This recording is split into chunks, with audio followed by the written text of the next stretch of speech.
नमस्ते स्टूडेंट्स। आज हम 20th सेंचुरी के एक सबसे गहरे और शानदार लिटरेरी वर्क को समझने की कोशिश करेंगे, टी.एस. एलियट की फोर क्वार्टेट्स। ये थोड़ी कॉम्प्लेक्स है, लेकिन चलिए इसके रहस्यों को हम मिलकर आसान बनाते हैं। तो हम इसे कैसे समझेंगे? ये रहा हमारा रोड मैप। सबसे पहले हम एलियट और इस कविता के स्ट्रक्चर को जानेंगे। फिर हम टाइम यानी समय के सेंट्रल आइडिया पर फोकस करेंगे। उसके बाद हम इसकी 4 पार्ट वाली स्पिरिचुअल जर्नी को एक्सप्लोर करेंगे और आखिर में उन दो सबसे इंपॉर्टेंट सिंबल्स द फायर और द रोज को डिकोड करेंगे जो इसके पूरे मतलब को अनलॉक करते हैं। चलिए शुरू करते हैं। देखिए, किसी भी ग्रेट वर्क ऑफ आर्ट को अप्रिशिएट करने के लिए उसके क्रिएटर और उसके बैकग्राउंड को समझना बहुत ज़रूरी है। तो आखिर टी.एस. एलियट कौन थे और उन्होंने इतनी प्रोफाउंड कविता को स्ट्रक्चर कैसे किया? एक पल के लिए इमेजिन कीजिए, आप लंदन में हैं, वर्ल्ड वॉर 2 चल रहा है और शहर पर रोज बॉम्ब गिर रहे हैं। इसी केओस, डर और अनसर्टेनिटी के माहौल में एलियट ने ये कविता लिखी, जो एक पर्सनल रिफ्लेक्शन की तरह शुरू हुई थी। वो इस युद्ध के साए में पूरी इंसानियत के लिए एक मीनिंग की तलाश बन। तो इतने बड़े कॉम्प्लेक्स आइडियाज़ को ऑर्गेनाइज कैसे किया जाए? एलियट ने इसका सोल्यूशन म्यूजिक में ढूंढा, खास करके बेथोवन के स्ट्रिंग क्वार्टेट्स में।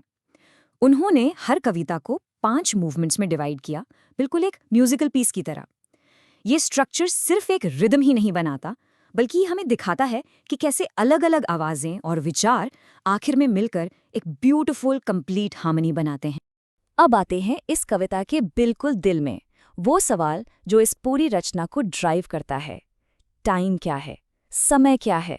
और हम जो इस लगातार बदलते हुए समय के प्रवाह में जीते हैं, क्या हम कभी उस चीज को महसूस कर सकते हैं जो टाइमलेस है, जो इटर्नल है? कविता की शुरुआत ही इन पावरफुल लाइन से होती है। Time present and time past are both perhaps present in time future and time future contained in time past. यहाँ एलियट समय की हमारी सिंपल लीनियर अंडरस्टैंडिंग को चैलेंज कर रहे हैं।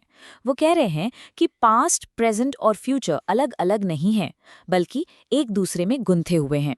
और हम इस साइकिल में, इस चक्कर में तब तक फंसे रहते हैं जब तक हम इससे बाहर निकलने का कोई रास्ता न ढूंढ लें। तो फिर इस साइकिल से निकलने का रास्ता क्या है? एलियट उसे कहते हैं द स्टिल पॉइंट। सोचिए, एक तेजी से घूमता हुआ पहिया। उसका जो बाहरी हिस्सा है वो हमारी भागदौड़ भरी, शोर से भरी जिंदगी है, लेकिन उस पहिए का जो सेंटर है वो बिल्कुल शांत रहता है, स्थिर रहता है। वही है the still point.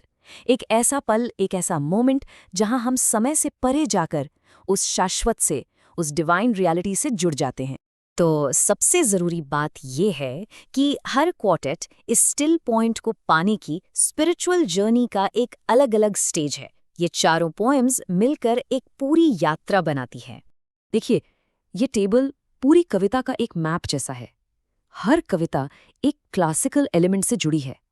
Burnt Norton air से जुड़कर प्रेजेंट मोमेंट की पॉसिबिलिटीज की बात करता है। ईस्ट कोकर अर्थ से जुड़कर हमारी हिस्ट्री, हमारे पूर्वजों और लाइफ साइकिल की बात करता है। द ड्राई सैल्वेजेस वाटर यानी पानी के जरिए लाइफ की अनंत यात्रा को दिखाता है। और आखिर में लिटिल गिडिंग फायर यानी आग के एलिमेंट से जुड़कर स्पिरिचुअल रेजोल्यूशन और डिवाइन लव तक पहुंचता है। इन कविताओं के गहरे अर्थ तक पहुंचने के लिए हमें एलियट की सिंबॉलिक लैंग्वेज को डिकोड करना होगा। ये सिंबल्स ही उनके विजन को समझने की चाबियां हैं। द रोज यानी गुलाब का सिंबल बार बार आता है।